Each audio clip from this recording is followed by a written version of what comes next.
우리는 오늘 본문 1절에서 이렇게 말씀합니다. 그가 주인의 소유를 낭비한다는 말이 그 주인에게 들린지라. 그가가 누구니까? 그가가 누구입니까? 바로 우리 각자입니다. 아무개가 주인이 누구입니까? 하나님입니다. 우리의 소유가 뭐가 있습니까? 한번 눌러봅시다. 생각해 보세요. 이거는 내 거라고 자신할 수 있는 사람이 어떤 것이 있나요? 이거는 내 거지. 이건 내 거라고 할 수 있는 것이 뭐가 있습니까? 여론이 제일 좋아하는 것 논입니까? 논의도 여러분 연 것이라고 생각하는 착각입니다. 어느 날 하나님께서 불어버리면 어디로 흘러가는지 몰라요. 어디로 구멍 날지 몰라요. 걱정 없습니다. 저는요 꽁꽁 내가 은행에 집어넣어놨으니 만약에 여러분 위급한 가족 중에 환자가 생겼다. 그거 안 갖다 쓰겠어요? 안 갖다 쓰겠냐 말이에요. 하나님께서 어떻게 둘지는 아무도 몰라요. 아무도. 연애 논이 여느 거라고 자신하니까 그건 왜 아픕니까? 아프진 않아야지. 연애 나온대로 되는 건 아무것도 없어요. 그것은 곧바로 내 것이 아니기 때문입니다. 그래서 그가 여러분이 주인 하나님의 소유, 시간도, 우리 건강도, 우리 물질도, 우리의 모든 환경을 누구? 주님 겁니다. 그런데 그것을 어떻게 했다고요? 낭비한단 말이 들린다. 우리는 한 해를 뒤돌아보는 시간은 어떻게 하셨습니까? 낭비한 일이 있는가? 시간 낭비한 일이 없는가? 목사님, 저는 눈을 떠내 눈을 감을 때까지 부지런히 열심히 살았는데요. 좌우로 돌아보지 않고 나는 살았는데요. 그러면 낭비 안 했습니까? 우리가 하나님께 드리는 시간은 과연 어느 정도 되었습니까? 우리의 육체를 위해서는 열심히 뛰었잖아. 내 영혼을 위해서는 얼마큼 시간을 우리가 투자를 했느냐 말입니다. 낭비한다는 말이 누구의 귀에? 하나님의 귀에 들린지라 했습니다. 그러니 그 다음에 2절에 가서는 이렇게 말씀합니다. 내가 보던 일을 셈하라. 네가 보던 일을, 네가 하던 일을, 네가 지금 지키고 있는 것을, 네가 지금 관리하고 있는 그것을 하나님 앞에서 한번 내놓고 계산해봐라 말입니다. 계산해보니까 나를 위해서, 내 육체를 위해서 쓴 시간은, 내 육체를 위해서 사용한 모든 물질은 얼마인데 내가 과연 선한 일을 위해서, 하나님을 위해서, 의를 위해서 과연 쓴 것은 어느 정도 되는가 한번 셈해둬라 그랬습니다. 그리고 정직일에 우리가 하나님 오실 때에 너 참 관리를 잘했구나. 여러분, 우리는 관리를 잘했다는 칭찬 받을 수 있기를 바랍니다. 어느 부모님이 자녀들이 아주 자식이 아들이 둘이 있는데 하나는 용돈 주면 거의 쓰지 않고 꽁꽁 묶여서 적어내둡니다. 한 녀석은 주님 일주일 주급을 주고 나는 그날 2, 3일도 가기 전에 다 써버려요. 여러분 어떻게 생각합니까? 다 썼다고 구중할 수 있을까요? 아니면 안 쓰고 웅켜쥐고 있다고 칭찬할 수 있을까요? 둘 중에 둘 다 틀렸습니다. 교육에는 제로입니다. 왜 다 쓰는가를 물어봐야 합니다. 어디에 쓰는가를 물어봐야 할 겁니다. 그가 정말로 의로를 위해서, 선한 일을 위해서, 어려운 자를 위해서, 그런 친구들을 위해서 사용했다면 그에게는 더 후하게 주의할 일입니다. 더 주의합니다. 그래야 그 장래가 더 밝게 빛날 수 있는 겁니다. 옮겨지은 것이 대개다서 착하다 그럴 겁니다. 이놈은 야물다 그럴 겁니다. 그러나 여러분, 옮겨지고 있는 것이 그는 어리석은 겁니다. 그는 어리석은 거예요. 주변에 친구도 없어요. 외톨이가 되어버릴 겁니다. 움켜쥐고 있는 것을 움켜쥐고 있음으로 인하여 생명이 연장됩니까? 아니면 무엇이 유익할까요? 사회성이 없는 자녀일 겁니다. 사회성이 있다면 아마 그렇게 살지는 않을 겁니다. 반드시 어디에 섰는가를 확인해야 하는 것, 즉 셈해야 한다는 것, 그것이 중요하다는 것 잊지 마시기 바랍니다. 언젠가 주님께서 이제 1년이 마무리됩니다. 하나님께서 우리 각자에게 내가 보던 일, 네가 하던 일, 네가 가지고 있는 것, 네가 지니고 있는 것, 거기에 관하여 한번 생각해보고 셈하라고 주님이 우리를 향하여 들려주시는 언성인 줄로 믿습니다. 주 안에서 하나님의 은혜와 평강이 연례 가정에 넘치기를 바랍니다. 벌써 12월 나지막 주일을 맞이했습니다. 벽에 걸린 카렌다의 나지막 장을 바라보는 안에 아름다운 겨울 풍경이 하나 담겨 있습니다.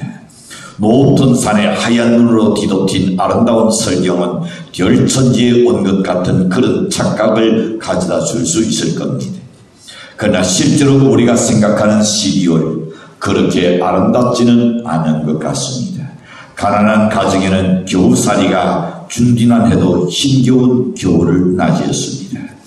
고3 그리고 또한 재수생 학생들을 거느린 가정들은 아마 천근만근 무거운 걱정 속에 나라를 보낼 것입니다. 철없는 아이들은 방학을 기다리고 흰눈을 기다리는지 아마 모릅니다. 한 해가 가는 나이가 하나 더 붙어간다는 것을 생각할 때에 아쉬워하는 중년들도 어찌 없겠습니까? 이 해를 맞을 때는 꿈도 컸습니다. 기대하는 일들도 많았습니다. 별로 그러나 지나고 보니 별로 이룩한 것이 없고 내놓을 만한 것이 없이 한 해를 보내게 되는구나 생각하니 어찌 나오니 안 무겁겠습니까? 한 사람이 한 사람씩 전도하자는 목표 아래에 한 해가 지나가는 이 시점에 빈손으로 주님 앞에 서 있는 여러분의 마음이 어찌 정말 우리가 무겁지 아니하고 부끄럽지 않겠는가 말입니다. 아무리 댄댄이 시대를 할지라도 우리가 최선을 다했는지 스스로에게 한번 물어볼 의문이라고 여겨집니다. 추수감사절에 전도되어 나오신 성도들이 오늘도 저렇게 나오셔서 함께 예배드리는 성도가 있어서 그거는 참말로 감사한 일이라고 여겨집니다. 오늘 본문의 날씨는 주석가들 중에서도 이 비유의 해석이 참 어렵다고 말합니다. 그리고 여기 청직이 도대체 누구를 가리키냐에 대하여 의견이 둔두하기도 합니다. 어떤 이는 바리새인이라고 이야기합니다. 또 다른은 가룟유다고 표현하기도 합니다. 들으는 세리, 때로는 제자들하고 말하기도 합니다. 그러나 우리는 독자하게 생각할 것 없이 쉽게 한번 생각해 봅시다. 어떤 곳에 한 부자가 있었다 그랬습니다. 그는 토지와 재산을 가지고 있었습니다. 많은 것을 지니고 있습니다. 홀로 감당할 수 없었습니다. 그래서 이 부자는 많은 재산을 관리할 수 없어가지고 청직이 한 사람을 고용했습니다. 당시 팔레스타인에도 부자 지주들이 많이 있었습니다. 아마 그 부자들 중에 한 사람이 여기 본문에 나온 한 사람이지 않을까 여겨집니다. 그의 재산 관리를 이 청지들에게 맡길 걸로 생각합니다. 그런데 이 청지기가 주인의 뜻대로 열심히 일하지를 못해서는 물론이거니와 어떤 부실 경영에 책임을 지지 않으려고 그의 머리를 쓰는데 그러나 그것은 대단히 더 어리석은 일인 줄로 여겨집니다. 자, 내가 내게 대하여 들은 이 날이 어찌니냐? 네가 보던 일을 세나라. 청직이 사물을 계속하지 못할 것을 2절에서 말씀합니다. 그 불의한 청직은 결국 불충성의 책임을 지고 면직을 당하게 됩니다. 사랑하는 성도 여러분, 이 같은 사실에 대하여 어떤 생각이 듭니까? 언젠가는 우리도 주님 앞에서 똑같은 명령을 우리에게 하실 것이라고 예감이 들지 않습니까? 동해 제일 진리교에 속한 아무개야 내 보던 일을 생하라. 아마 이 세상에서 주의 이 명령할 죄될 자는 아무도 없으라고 여겨집니다. 그날은 우리에게 빛이 못할 것입니다. 그 이유는 무엇입니까? 우리도 이런 날씨를 들어야 할 이유는 과연 무엇입니까? 첫 번째 생각해 봅니다. 우리 모두 똑같은 청직이 들이기 때문입니다. 청직이라는 말은 헬라 말로서 오이코노노스라고 말합니다. 이 오이코노노스를 번역한 날인데 이 날은 두 개의 단어로 합해서 된 날입니다. 집 또는 지단 식구라는 뜻을 가진 오이코스라는 그 날과 여기 또 보낸 이 분대한다, 나누어준다는 뜻을 가진 네노의 합성어를 일컬어서 말합니다. 청직이란 지단 일을 관리하는 사람입니다. 주인의 명에 의해서 주인의 가산이나 또 종들을 관리합니다. 일꾼들에게 일의 분대를 시켜주기도 합니다. 때로는 일을 마친 후에 그 모든 일꾼들에게 임금을 지불하는 그 일까지 맡아서 하는 그 지단 청직입니다. 예수는 제자들에게 누가복음 12장 42절에 보내 지혜 있고 진실한 청지가 되라고 우리에게 부탁하셨습니다. 고린도서 4장 1절에서 보시는 바울과 그의 동력자들은 자신들을 하나님의 비밀을 맡은 청직이라고 그들은 자부하고 있습니다. 베드로서 4장 10절에 가서 보시는 베드로는 자기 자신은 물론이거니와 모든 그리스도인들은 하나님의 각양 은혜를 맡은 청직이라고 표현했습니다. 자, 이와 같은 말씀들을 생각해보니 청직에 대한 몇 가지 교훈을 우리가 얻을 수 있습니다. 첫째는 모든 그리스도인은 다 하나님의 청직이라는 말씀입니다. 하나님의 일에 여러분이 다 맡은 청직입니다. 일꾼들입니다. 관리인입니다. 둘째는 청직이는 우리 모든 그리스도인은 주인이 아니라 하나님께서 맡겨주신 것을 관리하는 관리자에 불과하다는 것을 말합니다. 다 하나님으로부터 받은 것이요 맡은 것입니다. 어느 것이 연의 것이라고 자부할 것은 아무것도 없습니다. 하나님께로부터 받은 것이기 때문에 우리는 관리할 따름입니다. 연의 육체도 연의 관리를 해야 할 것이 내 육체니까 아닙니다. 내 마음대로 쓸 수 있는 것이 아닌 줄로 여겨집니다. 세 번째가 보시는 청지기는 그가 맡은 것에 대하여 충성할 수도 있고 아니면 불충성할 수도 있는 자유가 있습니다. 그래서 여러분이 한 해 동안 살아오면서 내가 충성한 것도 있지만 불충성한 것도 있을 겁니다. 왜? 자기 의지에 의해서. 네 번째 봅니다. 그러나 청직인 모두는 자신의 청직이 짙은 수행에 대한 하나님의 심판이 있다는 것, 이거는 빠져나갈 수 없는 일입니다. 부인할 수 없는 사실입니다. 다섯 번째 가서 청직인은 수인 사항을 잘못한 것이 드러나는 그 직책에서 추방된다는 사실을 명심해야 합니다. 여러분, 한 가지 질문을 하는 것을 용납하고 용서하시기 바랍니다. 연의 몸은 누구의 것입니까? 유교에서는 이렇게 말합니다. 내 몸은 부모의 것이다 라고 이야기합니다. 그러나 성경은 뭐라고 이야기하니까 하나님께로부터 받은 것이라고 말씀하고 있습니다. 고린도서 6장 19절에 보시니 너희 몸은 하나님께로부터 받은다.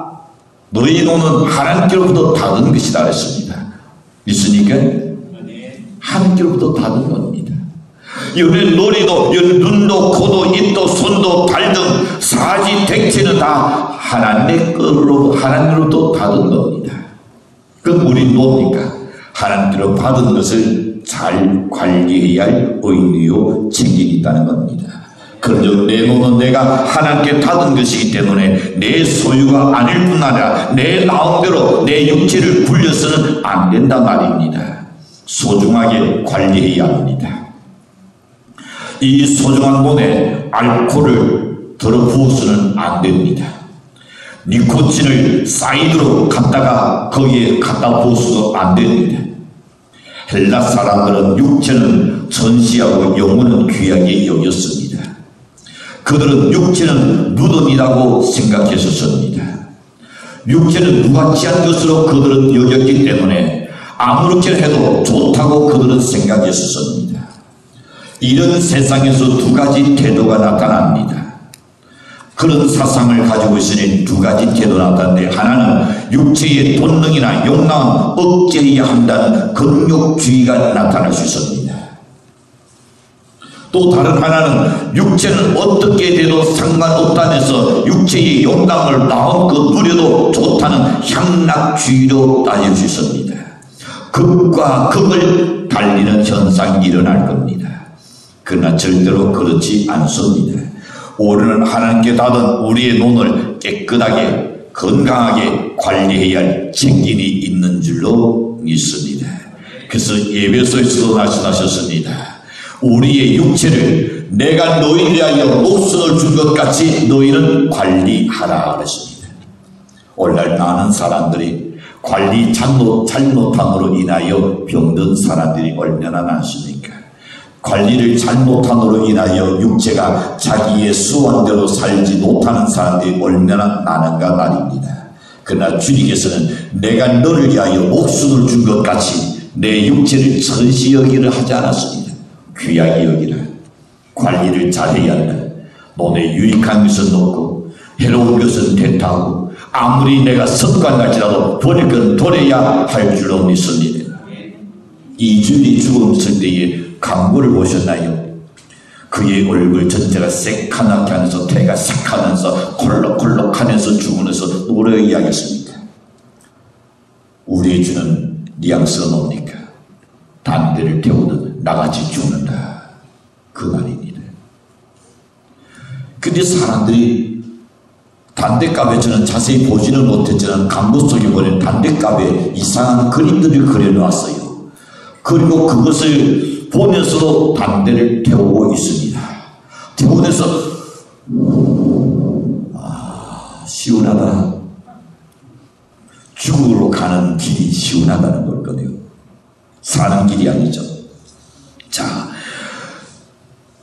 고린도서 6장 19절에 보니 너희 눈은 너희가 하나님께로부터 받은다. 너희 가운데 계신 하나님의 전인 줄 알지 못하느냐. 우리 구원받은 사람, 거듭난 사람은 우리 육체가 우리 육체 속에 하나님의 성전이라 그랬습니다. 하나님의 성령이 우리 속에 있다고 말씀하셨습니다. 믿으십니까? 여러분 홀로 있는 것이 아니라 하나님의 성령이 여러분과 함께 계신단 말입니다. 이교도의 성전은 우상이 거하는 것입니다. 유대인의 성전은 하나님의 인재를 상징하는 것입니다. 그러나 우리 그리스도인의 몸은 성령이 계시는 전인 줄로 믿습니다. 하나님의 기존으로 우리 인간이 하나님의 뜻대로 산다는 것은 정말로 당연한 일입니다. 그러므로 하나님께 받은 몸을 가지고 내 마음대로 한다는 것은 얼마나 크고 무서운 일인지 모릅니다. 비록 내가 가지고 있는 내 몸일지라도 내 것이 아니고 주님의 것이라는 사실을 잊지 마시기를 축복합니다. 두 번째 생각해 봅니다. 우리가 언제 보던 일을 세뇌해야 할 이유가 또 있습니다. 언젠가 우리가 보던 모든 일들을 반드시 세뇌해야 합니다. 우리는 다 낯선 자의 책임이 있기 때문입니다. 우리가 하나님께 받은 것은 수없이 많이 있습니다. 그러나 여기에서도 두 가지나 언급하려고 합니다. 하나는 하나님께 받은 재능이요, 다른 하나는 하나님께서 우리에게 맡겨준 재능입니다. 오늘은 이 재능을 다른 말로는 은사라고 표현했습니다. 이 세상의 모든 사람들, 특히 우리 신자들은 은사를 받지 않은 자는 아무도 없는 줄로 여겨집니다. 어떤 이는 나는 아무 은사도 받지 않았다고 말할지 모릅니다. 그러나 이 말은 옳지 않은 말입니다. 이거는 주신 자에 대한 이거는 완전 대홍당득한 일인 줄로 여겨집니다. 각자에게 하나님께서 다 은사를 주셨습니다. 군댕이도 굴러가는 재주가 있다고 은사가 있다고 했습니다. 왜냐하면 은사를 받지 않는 신자는 아무도 없기 때문입니다. 사도 바울은 은사에 대하여 세 가지 사실을 분명히 밝힙니다. 고린도서 12장 4절에 보면 은사는 여러 가지가 있다 그렇습니다. 12장 6절에 가서 보시는 모든 은사는 하나님께로부터 온 것이다 그렇습니다. 12장 7절에 가서 보시는 은사는 개인의 유익을 위해서 있는 것이 아니라 그렇습니다. 하나님께 봉사하기 위하여 다른 이를 섬기기 위하여 우리에게 은사를 주신 줄로 믿습니다. 그런데 여러분은 하나님께 받은 은사를 혹 저장해 두고 있지 않습니까? 아니면 하나님과 교회를 위해서 사용하고 있습니까? 대답은 여러분이 하시기 바랍니다. 단 한 가지 기억해야 할 것은 다른 은사도 활용하지 않으면 하나님이 거두어 가신다는 말씀입니다. 은사를 활용하여 하나님을 기쁘시게 하는 성도가 되시기를 간절히 바랍니다. 우리가 받은 것 중에 중요한 것은 때로는 물질입니다. 이 재물의 주인도 하나님이십니다. 내가 벌었다 해서 내 것이 아닙니다. 내가 소유하고 있다 해서 내 것이 아니라는 생각을 오르는 가져야 합니다. 결코 내 것이라고 생각한다면 그거는 오해입니다.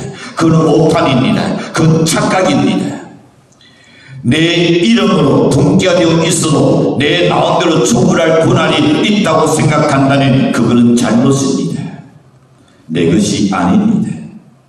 하나님은 이렇게 선언합니다. 학교에서 2장 8절에 보시는 은도 내 것이요 금도 내 것이라 했습니다. 세상 모든 물질은 여호와 하나님의 것이다 했습니다. 하나님은 내 재주로 내 수단으로 재물을 모았다고 큰소리친 자들에게 이렇게 말씀하실 겁니다. 신명기 8장 18절에 보시는 네 하나님 여호와를 기억하라. 그가 너에게 재물 얻을 능을 주셨습니다. 여러분이 재물을 많이 모았으니까 그렇다면 여러분의 재능이 안 들었습니다. 하나님께서 재물을 얻을 수 있는 능력을 여러분에게 주셨기 때문에 남들보다 더 많은 재물을 가지고 있다는 겁니다. 하나님이 재물을 관리할 수 있는 능력을 지혜를 안 주셨으면 가진 재물도 한순간에 다 날려버리는 사람이 어디 한둘입니까? 그런데 하나님께서 그에게 재물을 관리할 수 있는 또 얻을 수 있는 능력을 지혜를 그에게 주셨기 때문에 우리가 지니고 있는 줄로 믿습니다. 어린애가 귀여워서 엄마가 과자를 사줍니다. 아이는 그 과자를 맛있게 잘 먹고 있습니다. 그걸 바라보는 어머니가 어떻게 생각할까요? 너무 귀여워서 그의 아이에게 입을 벌리면서 엄마에게 과자를 좀 달라고 이야기합니다. 자, 그런데 아이의 두 가지 나타날 겁니다. 하나는 내 손에 들어왔으니까 내 것이라고 생각해서 안 주려는 아이가 있습니다. 또 한 아이는 엄마에게 주는 아이가 있을 겁니다. 여러분, 엄마는 귀여워서 좀 달라고 했는데 어린 아이는 엄마의 입에 넣어주지 아니하고 내 것이라고 생각하는 것 대단히 착각이 아닐까요? 여러분, 흔히 목격하는 일들이죠. 이 모습에서 우리는 무엇을 도하는 것 같습니까? 어찌 보면 우리의 어리석은 인생을 도는 것 같지 않는가 말입니다. 아이가 안 주려는 것 대단히 어리석은 아이죠. 어떤 아이는 주기는 주는데 달랑 그 많은 것 중에 손가락 2개를 넣어가지고 1개를 딱 집어서 주는 아이가 있습니다. 엄마의 기분이 어떨까요? 그런데 어떤 아이는 자기 손에 쥐어진 만큼 돈독 쥐어서 엄마에게 줍니다. 그때 받는 엄마의 기분은 어떨까요? 아마 돈독 쥐어준다는 아이에게 그래서 다 받아먹지는 않아요. 왜? 그의 나음을 보기 위한 것이고 그의 사랑을 보기 위한 것이니까 아이에게 주면서도 더 주고 싶을 겁니다. 오늘 우리에게도 똑같은 교훈입니다. 예수님의 비유 중에서 3분의 1이 재물에 관한 비유입니다. 복음서 전체가 6분의 1이 주어진 재물을 바로 사용하라는 교훈이 복음서에서 나옵니다. 기독교는 속세를 떠나 사는 것이 아닙니다. 기독교는 물질관을 도외시해야 거룩한 것처럼 생각한다는 착각입니다. 그 옛날에 우리 모든 그리스도인들이 가난하고 못 사는 것이 거룩한 줄 생각했어요. 어리석은 일입니다. 예수님께서도 인자가 가난하게 된 것은 가난한 너희를 부유케 하기 위함이라고 말씀하셨습니다. 그렇다면 오늘 우리는 부유는 죄가 아니니 부유는 하늘 주시는 축복인 줄로 믿으니 성실하게 정직하게 권면한 정신으로 노력한 산물이죠. 그리고 하나님의 뜻대로 산 자에게 하나님께서 지켜주신 축복인 줄로 믿습니다. 하나님 주신 금전에는 큰 책임과 의무가 따르는 날입니다. 옳게 벌고 바르게 쓰는 것이 우리 정직의 사명인 줄로 믿습니다. 이제 지난 모든 우리가 여러분이 지닌 모든 물질에 관하여 한 해가 가기 전에 한번 생각해 보십시오. 옳은 곳에 하나님께서 보시기에 좋은 곳에 물질의 정직의 사명을 잘 감당했는지 아니면 내가 움켜쥐기만 했는지 하나님께서 원하실 때 주인이 여기 있습니다 하고 우리가 내놓을 수 있는 그런 자세였는지 하나님께서 여러분의 물질 정직에 관하여 하나님께서 지켜보시고 내년에 더욱 재물을 낚이실 줄로 믿습니다.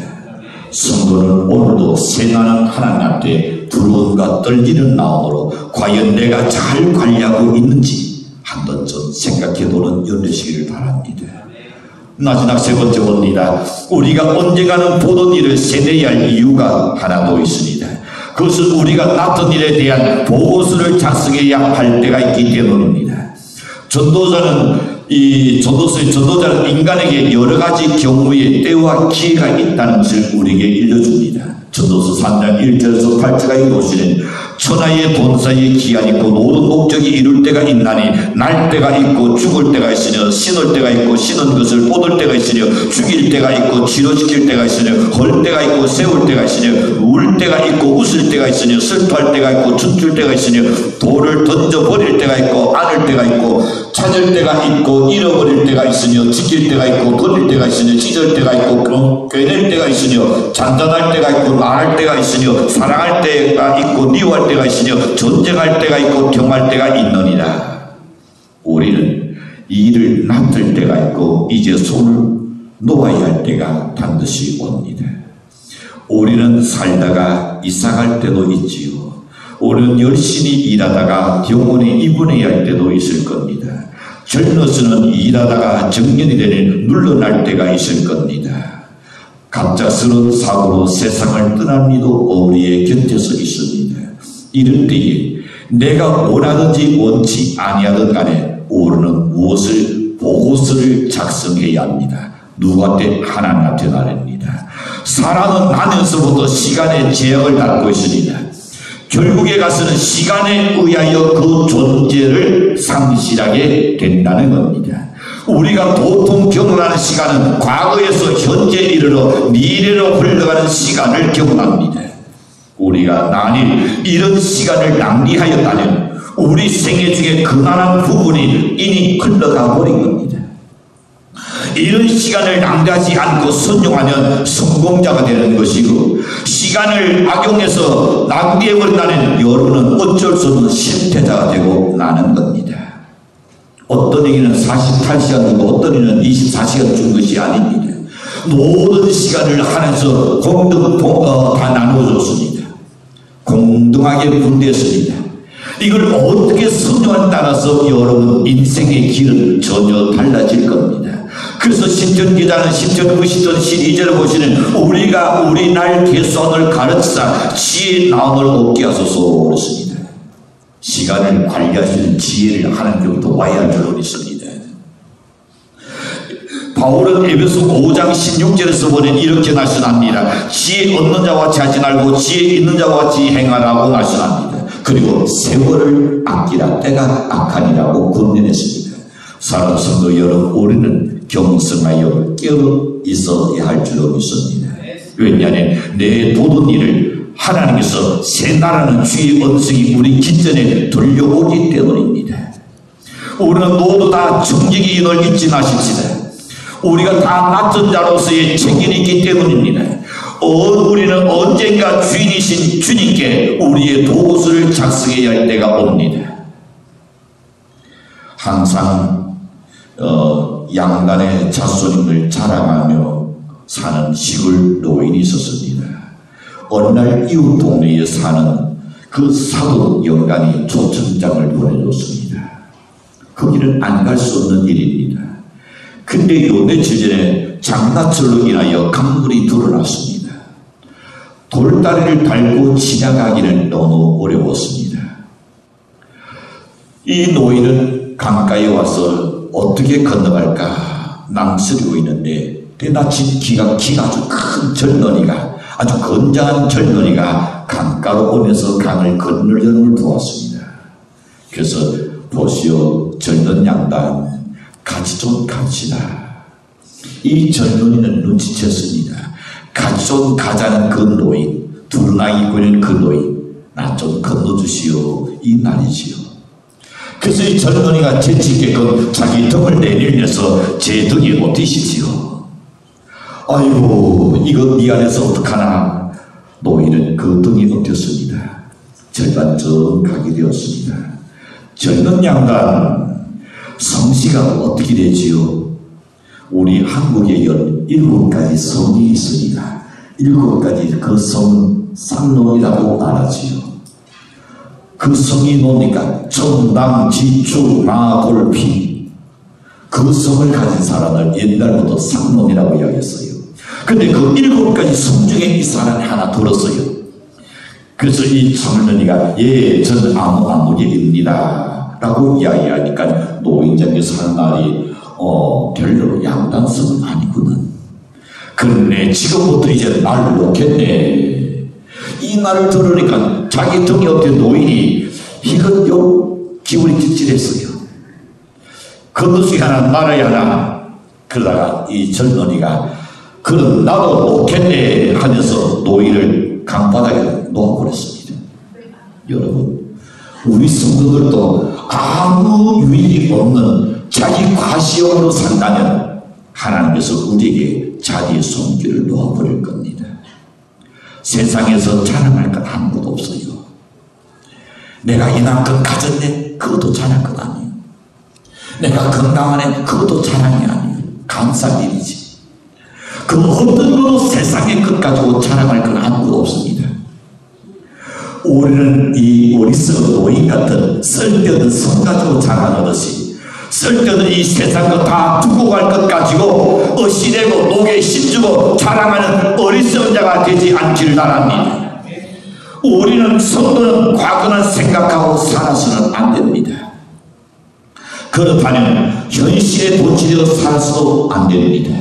성도는 과거를 거울 삼고 현실에 충실하되 미래에 하나님께서 우리를 저울에 달고 우리 행한 일에 대하여 세난다는 것을 염두에 두고 성실한 청지가 되어가지고 하나님께서 새로운 해에도 여러분을 귀하게 축복주는 그런 해로 남으실 줄로 간절히 축원합니다.